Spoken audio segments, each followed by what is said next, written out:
pledge allegiance to the flag of the United States of America and to the republic for which it stands, one nation, under God, indivisible, with liberty and justice for all. Today is January 27, 2014. The time is 6 p.m. and a special meeting of Greenburg Common Council is called to order. This time the question of electronic devices is silence, please. And everyone knows why we're here this evening. And the process we're going to do, like we have in the past, we will let the people make the presentation, and the council will ask questions if need be. And then it will be tabled and will be announced at the February 3rd meeting what the decisions are. So at this time, roll call please. Blake. Here. Glenn. Here. Terry. Here. James. James S. California. Daryl. Here.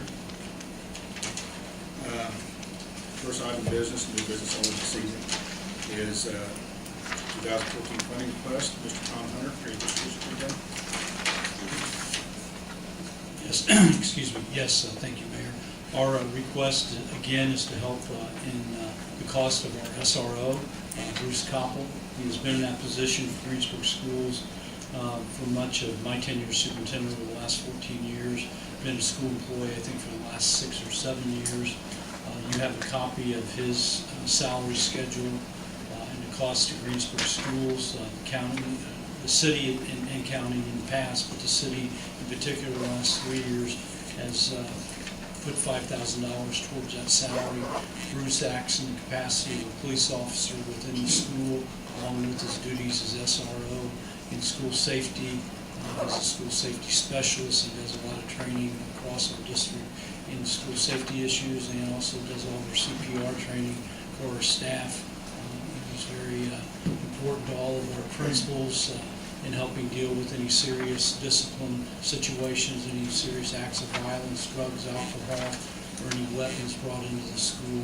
Bruce deals with that. Also, we feel that he takes a lot of the juvenile police work that officers who are on the street would have to deal with. He takes that and deals with it in the school, and then also works very, I think, cooperatively with the Greensburg Police Department and the County Sheriff's Department when necessary. Great asset to Greensburg Community Schools. It would be my request that the city continue funding $5,000 towards that position.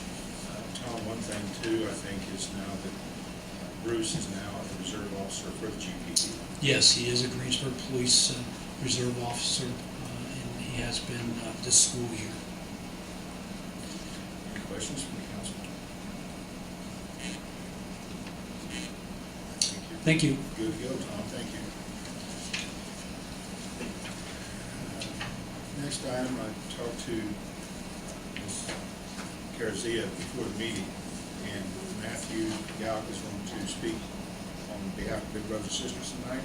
So if it's okay, I'd like to ask for a motion to adjust the agenda, permit Matt to show up and make a presentation for Big Brothers and Sisters. They were number 2 on the agenda. So moved. All those in favor say aye. Aye. Opposed, same sign. Motion passes. The next item would be Mr. Eric Kranz, small business. Good evening. Thanks for letting me come and speak again.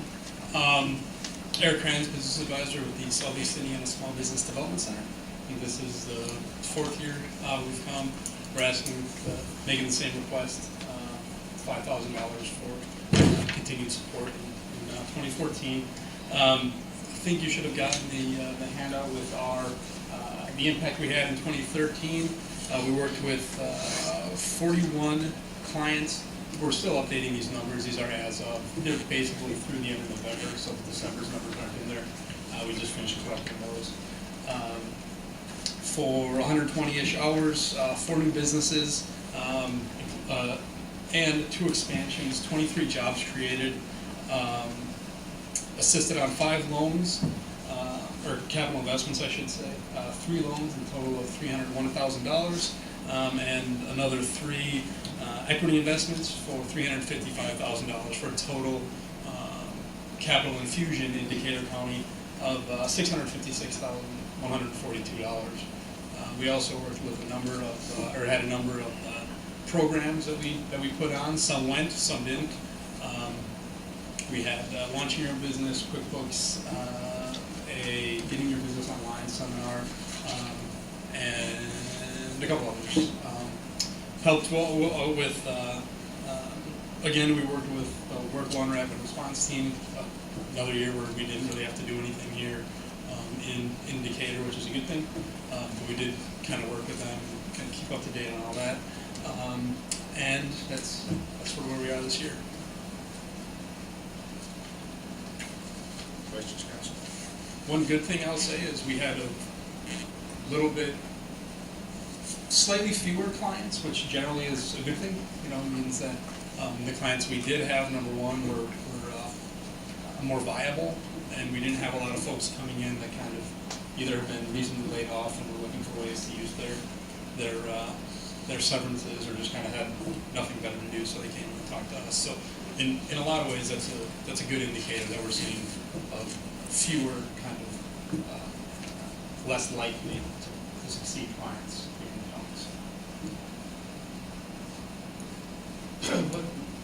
Yeah. What is your, do you do any kind of a look back over the past year, 2 years, 3 years, 5 years, whatever, to see how many businesses that you assisted are still persevering and thriving, or what's been the outcome of that? Yeah, we have in the past. We didn't the last couple of years because of funding issues. We were hit hard with sequestration, so we used to put together a yearbook. We're actually going to be doing that again moving forward. I think the first one will be for 2014, and we'll take a look back at businesses we've helped, how they're doing, sort of an update on growth they've done. And we actually just did this last week. We call every client we've met with over the last year and sort of see how they're doing, if they've started a new business, if their business is still going. And I think in Decatur County, none of the businesses we helped start have closed.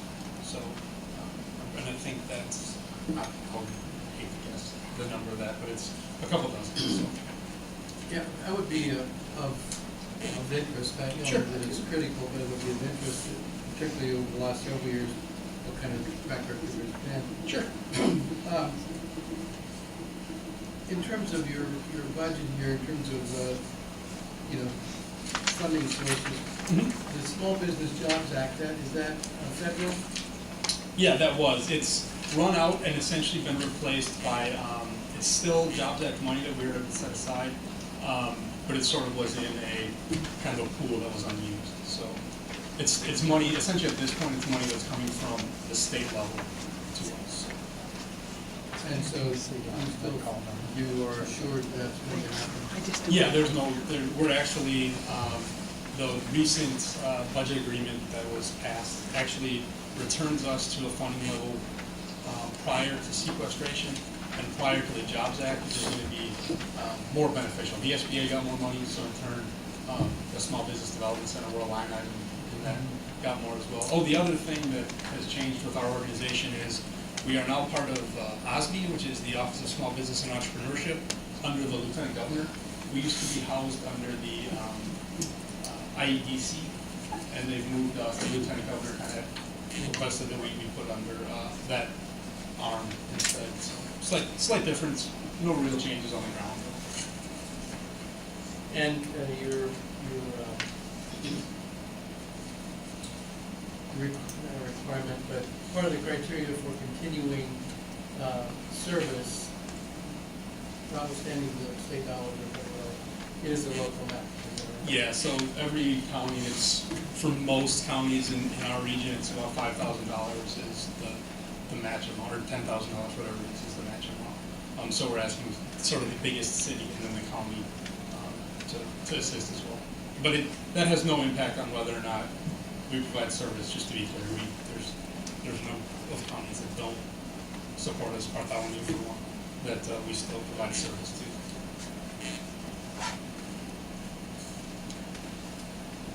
questions, comments, council?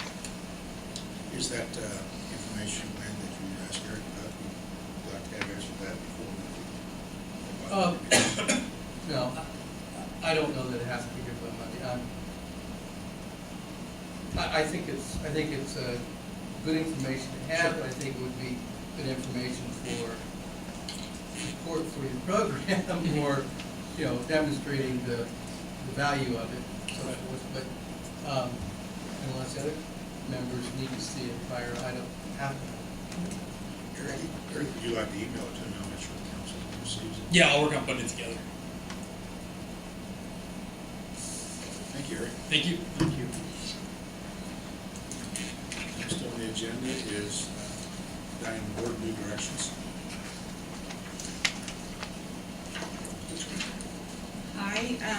I echo other people in saying thank you for allowing us to present this evening. And I provided several attachments. One of them that I would like to talk about is the number of victims of domestic violence that we did serve in the last year. It's a bar graph that looks like this. There's a black box around it. I kind of think the reason I wanted to bring that to you first is I think I gave you last year's copy in my case, and this shows the actual numbers. Those numbers are the same. Okay, good. As you can see, we served a larger number of primary victims. 164 primary victims as compared to 151. Secondary victims were up quite a bit, which is anyone else living in the household. But we are up slightly less than 10%, and I anticipate, I know when I was here in October, some of you were asking, how much more are you going to serve? How much bigger is that curve going to get? I really do anticipate that we will start leveling off a little bit more compared to what 2011 was versus 2012. So we are remaining consistently busy. We do have a great partnership with the city police and the county officers as well. We provide services around the clock if it's needed. We get a lot of weekend calls, and I'm the only full-time staff with 2 part-timers. They both work now 28 hours a week, and we are seeing steady use of our services. If you look at the bar graph showing the number of clients served per month, and you compare last year with this year, there were only 1 or 2 months where the number of clients served was lower, and the majority of the months we were actually up.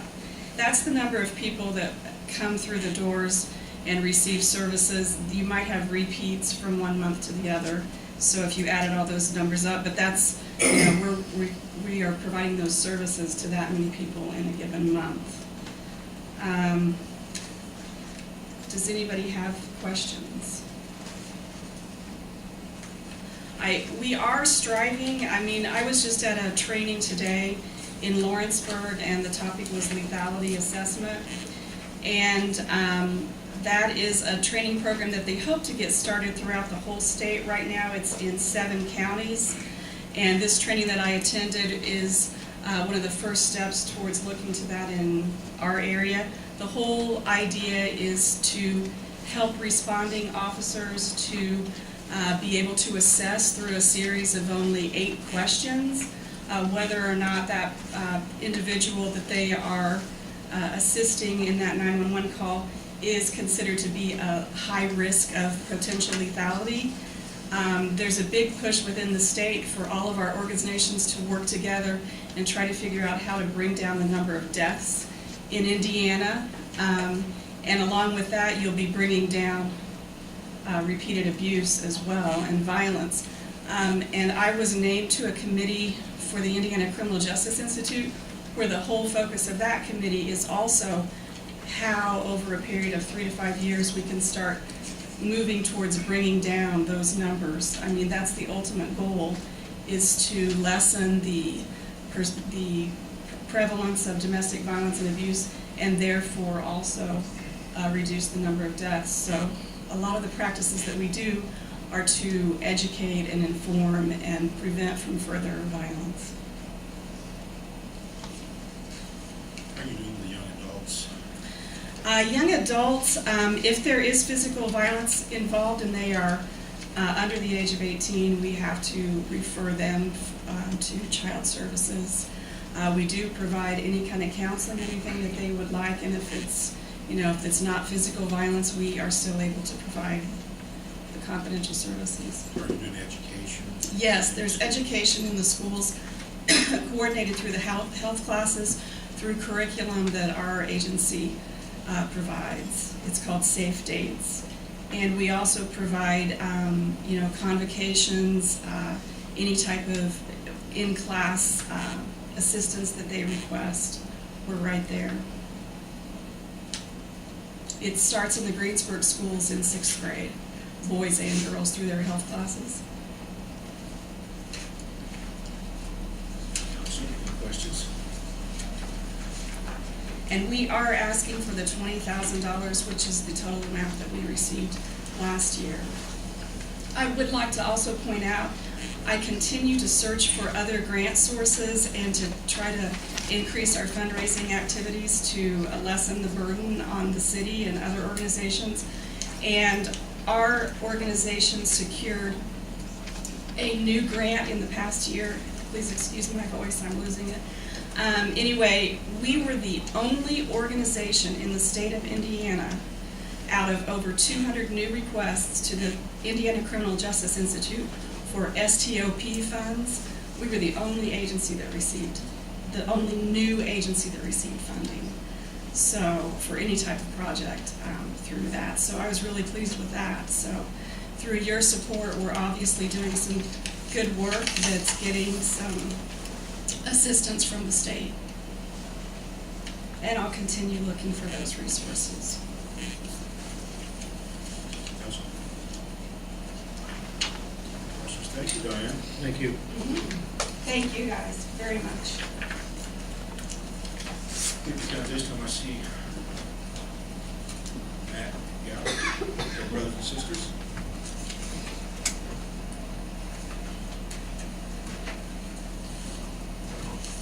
And Miss Beth Karazsia.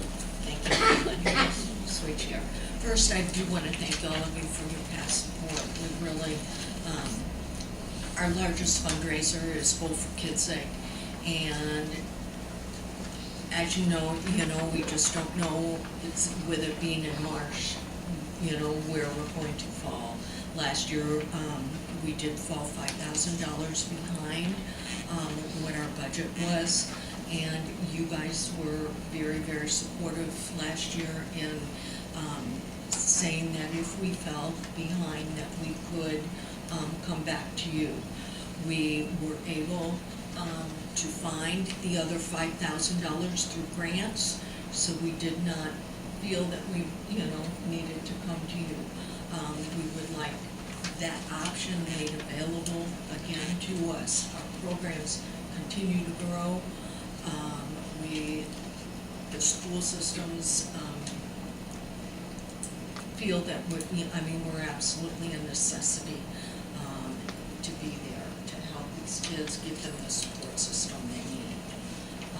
Our budget, Matthew, was Yeah, as we put our budget together, and we've tried to freeze some of our expenses as much as we can, or try to stabilize them as much as we can. The employee expenses obviously makes up a big part of that, but we haven't given raises in the last 4 years. And like Bev said, as we put our budget together, we're always looking for other options so that in case we do fall short with some of our fundraisers, we're able to kind of find that to make it up elsewhere we can. So, and we're adding other fundraisers and things like that as well to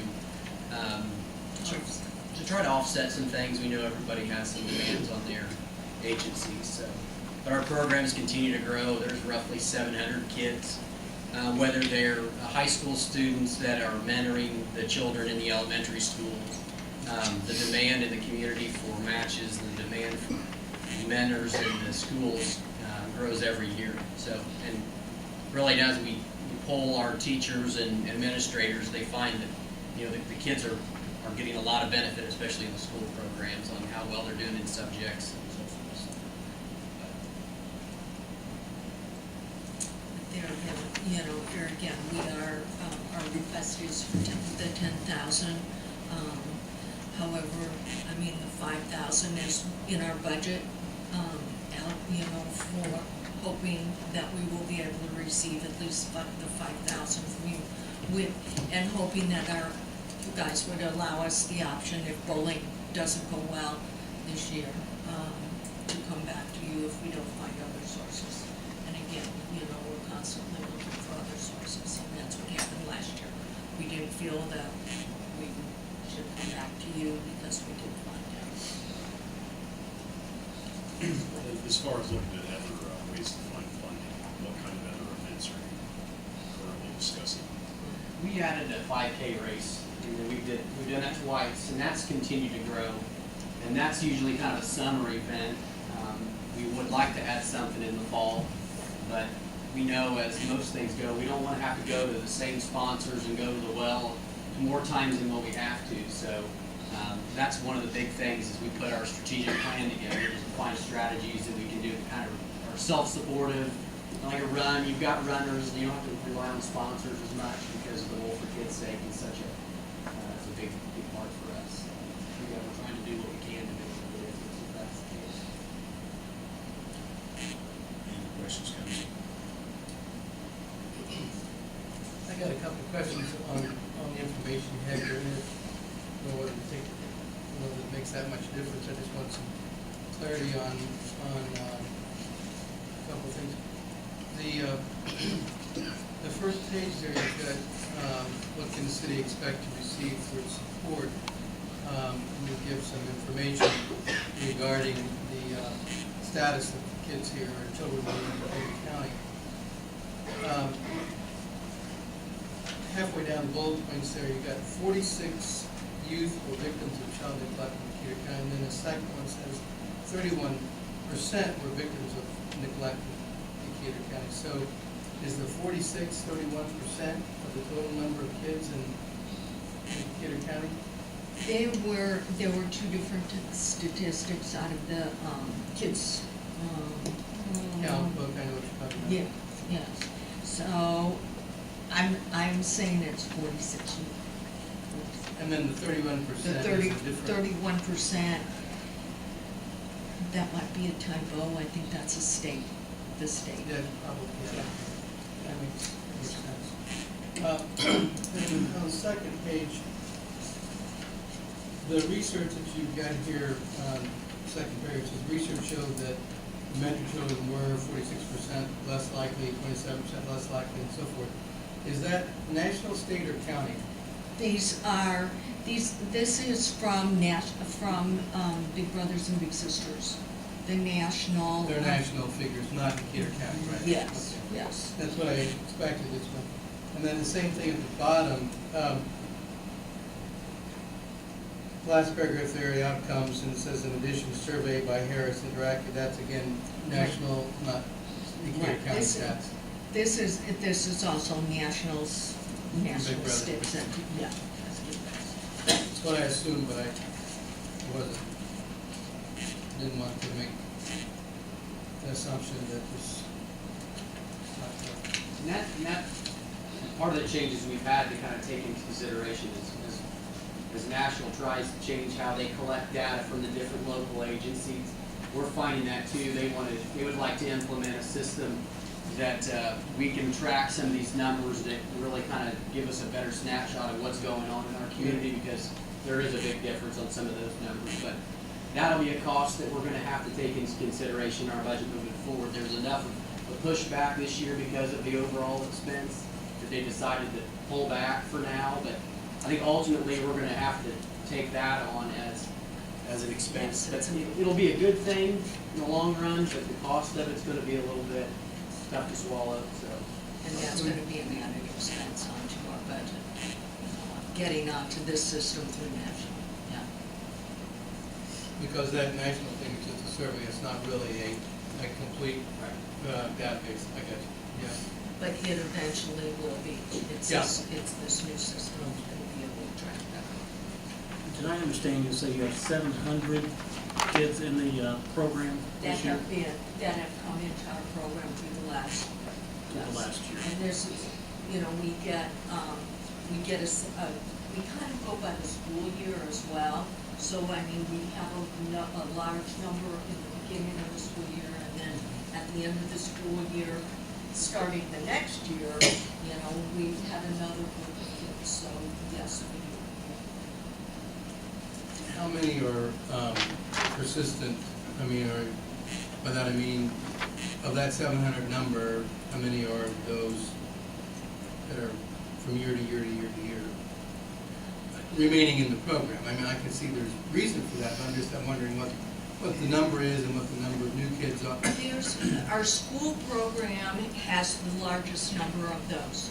And right now, we're probably at around 354 this semester, so, Right. you know, or whatever. A lot of these kids will stay in the program. They come in first grade, and then they continue until, until fifth grade. And then North Decatur is a little different because it's a different system as far as grade levels.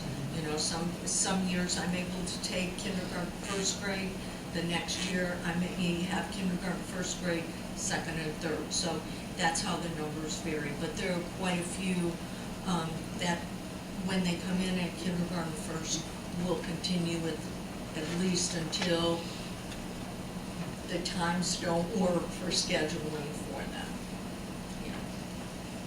And I just need a clarification. I heard something, but I'm not sure if I heard it correctly. You're requesting the 10,000, Yes. correct? And you're also saying that you would like the option maybe to come back for more if, is that what you said? Or were you saying you could reduce this and come back for more for up to the 10? We would like the option to have the 10,000.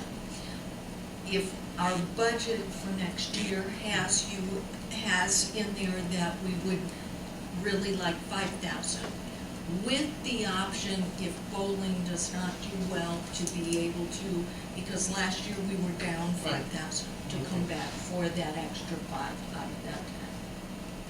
Yeah, that was the other question I had was, I wondered where the other contributions you had at 5, and I didn't know where ours were, the amount that we had, that we were doing. I got you. Thank you. Thank you. Okay. The next Learning Center, Jim Cummings. Thank you very much. I've given you a lot of information on some things that have gone on over the past year, but I've gotten some additional information from some of our new partners recently I thought you might find interesting. Last year, we brought the GED program into the Learning Center because of issues at the library and some other things. And it was also a natural fit probably for the Learning Center. I'll talk a little more about that in a second. But just in the year, we had 152 people come into the GED program. Of that, 77 qualified as fully enrolled. Fully enrolled means they put in at least 12 hours of study. Some people come in, stay for a class or two, and don't return. But we're doing more than 50%, which is impressive. I spoke to the GED teacher today, and she said normally they hope that half the people who signed up would come, and another half of those would stay for the appropriate hours. So that would be around a 25% success rate. We're up to a 77% success rate. I attribute that a lot to the resources and other things we have at the Learning Center. Of those 77 that came into the GED program, 52 have made level gains already, which means it's a state assessment that shows they've moved from one level to another, all starting at different phases, but they are moving ahead, improving their education.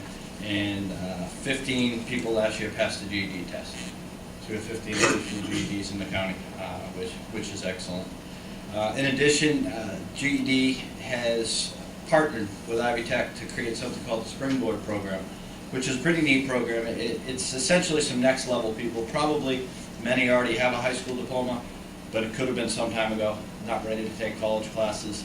The Springboard, rather than enrolling them in a zero level or remedial college class, which they'll pay for, which will take them an entire semester to complete, the Springboard classes will try to bring them up more rapidly and at no cost. They come in, they take the class for free.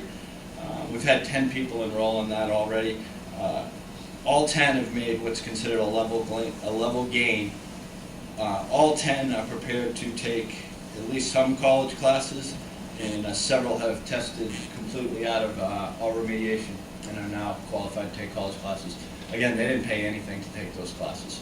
Normally you would have had to take a 053 math class or a 011 English class. Again, at the same cost per credit that you would take a 100 or 200 level class. So it's an incentive for people to come in and you know, especially people who are a little bit afraid, haven't been to school a long time. We do obviously still cater to the non-traditional learner. This is another way of capturing them, and without the fear of going into debt, they can say, hey, am I ready? Can I take some classes? Can I become ready? And we're helping them do that now. In addition, recently, you probably all heard, Work One has entered the building. They will become now a full-time partner. They have since December 15th been part of the Learning Center, and already, recently we brought in 61 people, came in for a Delta event. 47 of them were prepared at the time with all their information and other appropriate documents to interview, including 3 veterans. So just in the 1 month we've had there, we've already put 60 people in front of an employer.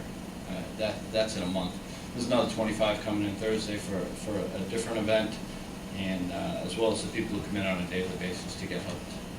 So I think what I was talking about with the GED program is it's a neat transition now. We have Work One, where somebody might go in who has lost their job and finds that they need the skills to progress to get a different job. One of those first skills might be to go over and get the GED. So they'll go through, they go literally next door, and I don't mean next door, next building, I mean next classroom, into the GED room, sign up and start taking GED classes, or into the Springboard classes. And again, even from there, whether they go for training, whether it be something else statewide, whether it be welding, CNA, CDL, medical bookkeeping, whatever the Work Indiana has approved for funding through Work One, or they could just go down the hall and continue their education through Ivy Tech. So it's a pretty neat partnership. And then if you look even with our Head Start people, a lot of our Head Start families can benefit from the Work One, can benefit from the GED, hopefully ultimately benefit from Ivy Tech. So it's a lot different place than it was 2 years ago. We really have morphed into a lot more of a community resource rather than strictly a school. It's an interesting dynamic to kind of manage because I have a lot of different people coming in there now all the time, and trying to run it as a school when you have people who are coming in different attitudes. Somebody who recently lost their job, somebody who's having some problems, other things, and trying to meld it all together. But I think ultimately, once we get them in, start working with all of our partners, they can find an awful lot of resource at the Learning Center. It's a fantastic community resource, more so than it ever has been.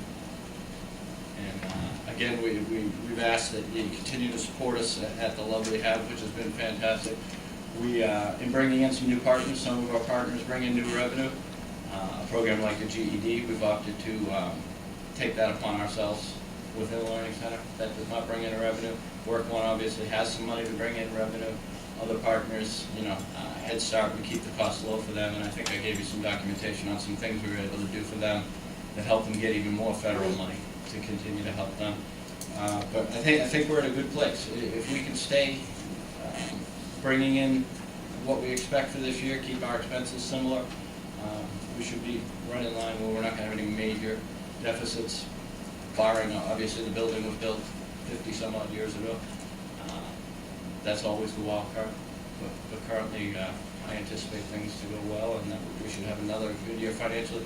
I think we've kind of leveled out over the last few years where we can start to hope break even, maybe even come up a little bit. Expenses are going to go up over the. I put there some increased expenses. You'll see the jump. Number one is some natural expense incurred, more trash removal, things like that, because I got a lot more people coming in the building. But I've committed over the next 2 years to spend $12,000 on the building to make it more handicap accessible. It is an old building. We're bringing a lot of people in here. We're bringing a lot of different people in here, and I think it's the right thing to do. So we've committed to put $6,000 a year for the next 2 years to build some ramps, some better functioning doors. We're going to upgrade a bathroom. And again, if we're going to be a community resource, we have to be a resource for everybody. We're going to make sure we do that. Council? I do have one question to you. Sure. The GED process, are you paying to have that service? We do not pay to have it, but we do not charge them to be housed there either. So in a sense, there's a savings to the city, I believe to the schools, in the fact that they have a space to provide it, but the teacher and the equipment, the materials is provided through state and federal funds. So it's not a cost to us other than the fact that they live in our house. And a degree can be achieved. GED can. You can't take the test in Greensburg because there's not that many testing sites. Not everybody has a testing site, but they'll go to Columbus to take the test. But every single thing, every other thing they need to do, they'll do here. They're from day one coming and meeting with the teacher to signing up to getting the academic help they need, to taking a practice test, to being told that they are ready, and then it's one day to go to Columbus and take it, and then they can get their GED. We had 15 already. We had another student who just recently took it, and we believe that he did well and he's going to pass.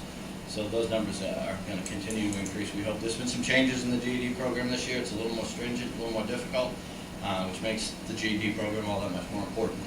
A little more computer work, a little more self-driven, but the academic help they get is becoming even more necessary. It's becoming a very difficult test. Can a college degree be achieved? I am currently working with IUPUC in the hopes of bringing anywhere from 1 to 3 bachelor's degrees. We can get associate's degree through Ivy Tech. Again, it's one of those things where there's some travel back and forth between here, Columbus, North Vernon, and other places. We all struggle with that because with so many people, so many learning centers now. Most of you remember we were one of the first 9 years ago, and a lot of others have copied us, which is great.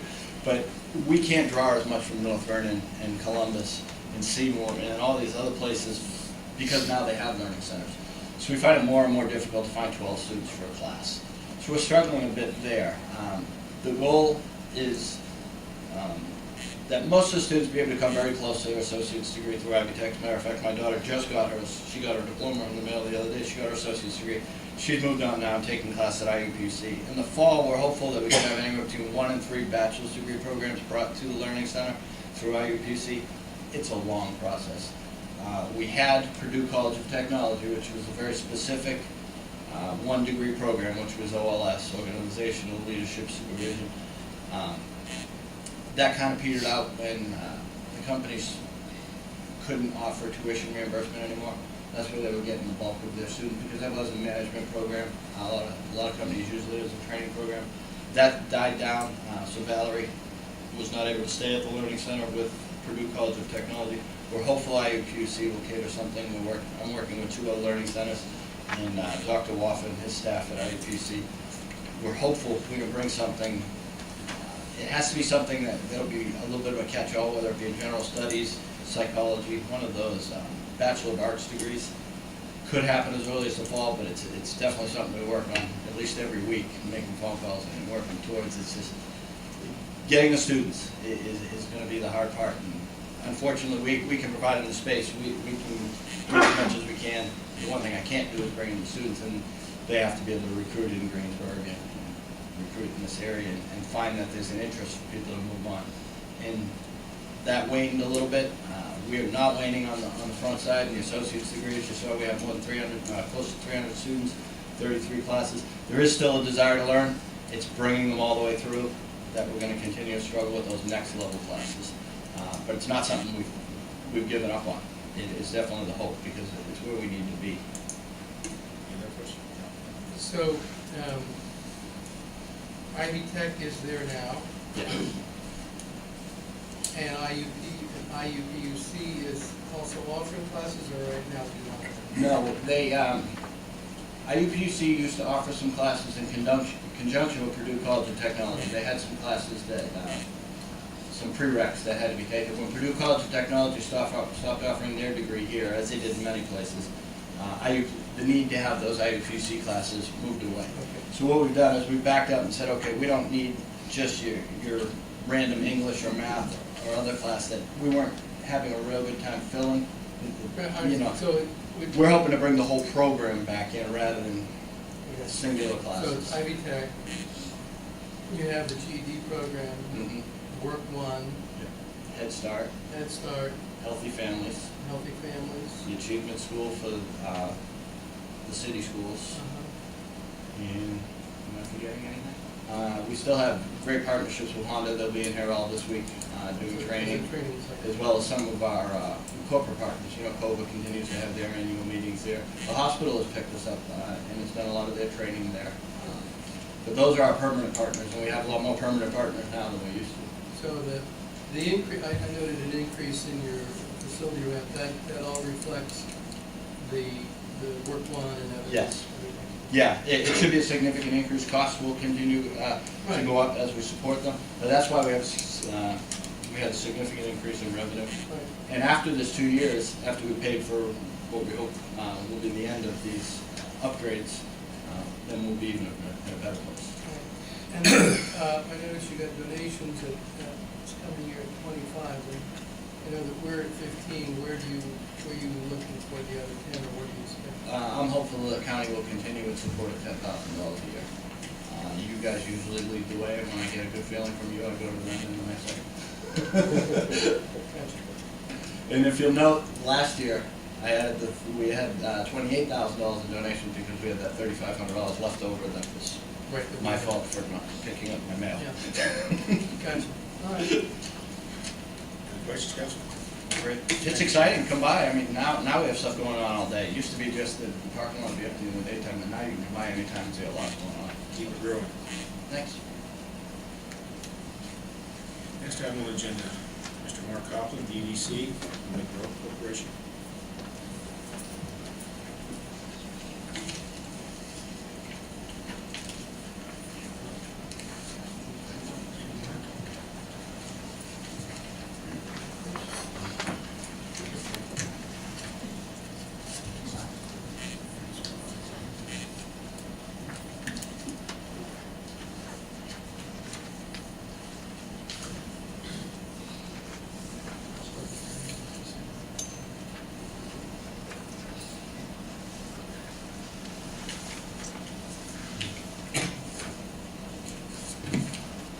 Well, folks, I'm pretty much here tonight for the same reasons that the rest of the group is.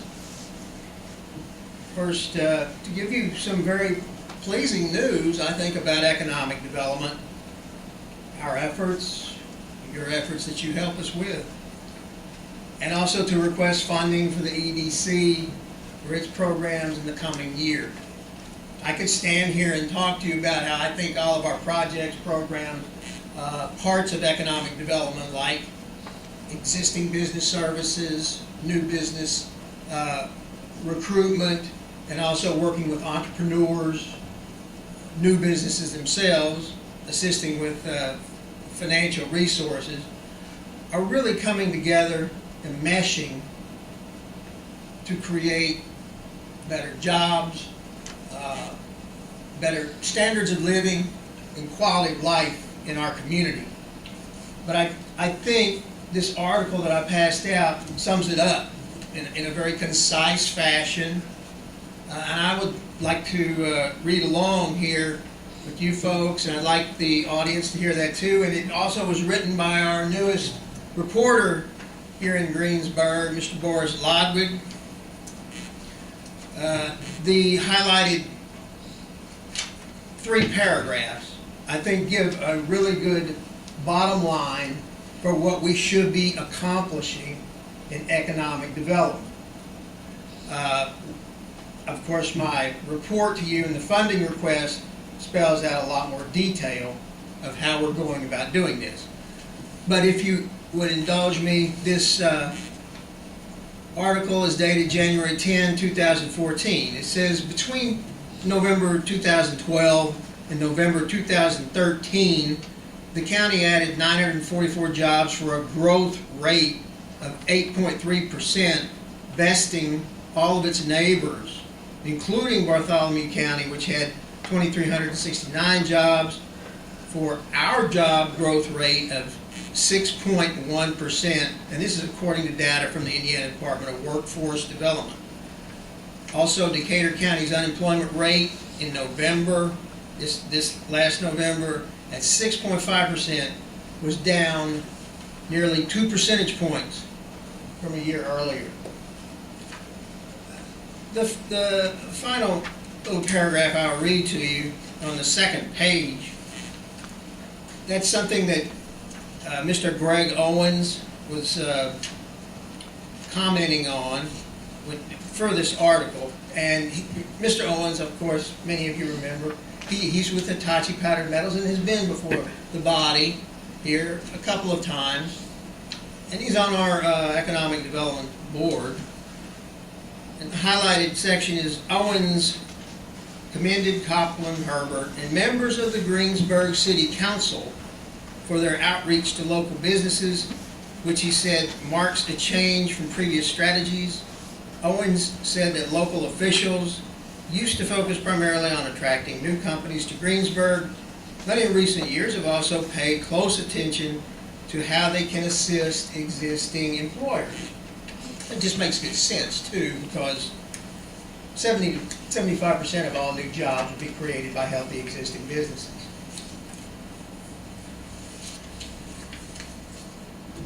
That's what I would like to conclude as a summing up of what we were able to accomplish during the last year.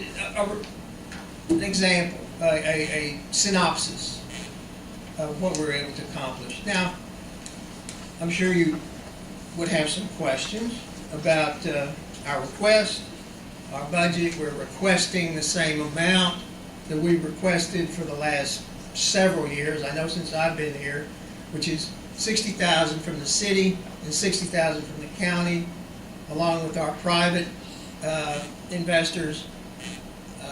I think that creates a great public-private partnership for our nonprofit. So, any questions that you have right now, I'd be glad to try to answer.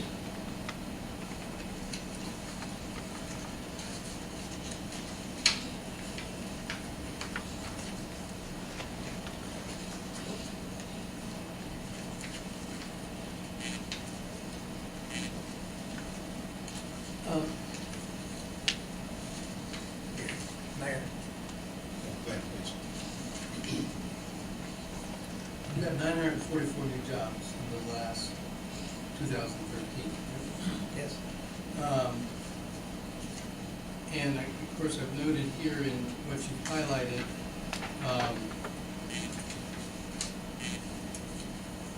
160 of those are Delta, 7 in Hitachi. So I'll round it to 200.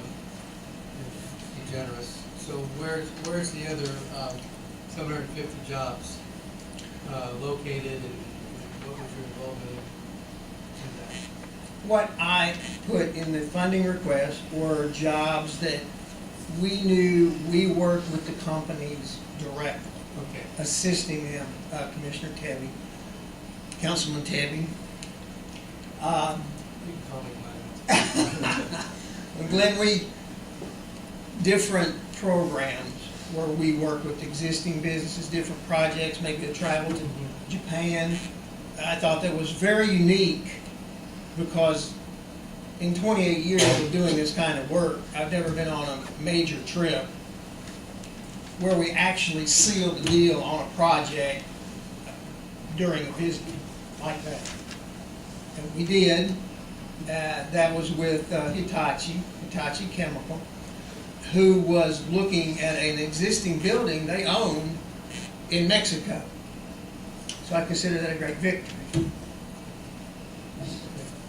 So the others then are primarily expansions that were ongoing or And that's what the workforce development tells us.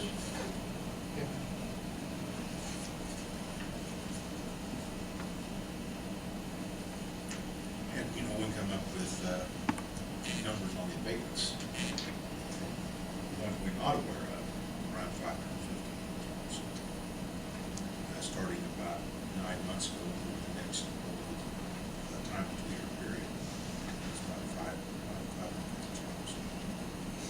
And in a sense, you'll hear this all the time in economic development. A lot of times it's the small companies that add 2, 3, 4 jobs here and there, and they don't come here for tax evasion. So, I really think Dell's already exceeded their 160 with the Thompson County. exactly. There was an article, Mr. Ludwig also wrote on that, where, and I think you alluded to it, there are 50 employees over the 160 that they asked for. So, they're doing quite well, and we're glad to see that. It's confidence in the community. So you probably go up to the end of your job, we're losing $60,000. I'll retire one of these days soon. If I stay here, I want to show my grandchildren, hopefully, that I helped with that, you know. Well, it's never ending job, but, there are plans ongoing with the industrial park to the north. Yes, that's correct. About approximately 500 acres, which the consultants that we speak with, site location consultants that we speak with, I'll just give you an example. The largest site consulting firm in the world, Jones Lang LaSalle in Cincinnati. When several of us were there talking about that, and I had the opportunity to talk about what we have here, they said that's wonderful product. They call it product. It's a great product to know that will be there on the interstate. It's just a psychological plus for any company to locate there. And quite frankly, the word that we understand from Honda is that they've suggested to their suppliers, get closer. And you can see that from the